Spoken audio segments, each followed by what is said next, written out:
And underneath it all, sort of holding it together, is the money pressure, the cost of living. Because when people are really squeezed, and a lot of us in Britain are really squeezed right now, they become more dependent on systems, on credit, on digital payments, on apps and schemes that sometimes require sign up or ID just to access basic help. I shop at food initiatives, I batch cook, I build my storage in the pantry.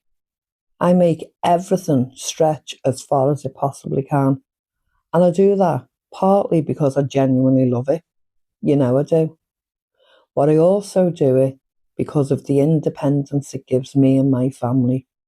The feeling that I'm not completely at the mercy of rising prices or systems that don't look out for people like us. That has always been the heart of Wallflowers UK.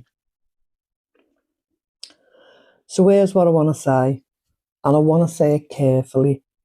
Each of these things, cash, the banks, digital ID, changes to our towns, the cost of living, on its own, each one on its own, maybe fine, maybe manageable, but all of them together at the speed they're moving at, when it's getting harder and harder to simply opt out of digital systems than it was even 5 years ago. I feel it. Something is shifting. I don't know exactly what's coming. Genuinely, I don't. And I won't pretend I do. But I can see the direction of travel.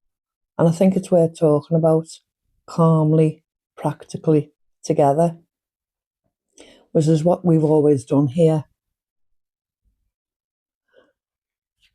So what do I actually do with all of this? What does it look like in practice? Well, I still use cash whenever I can, not to be difficult, but because it helps me keep grounded, and because I think using it matters.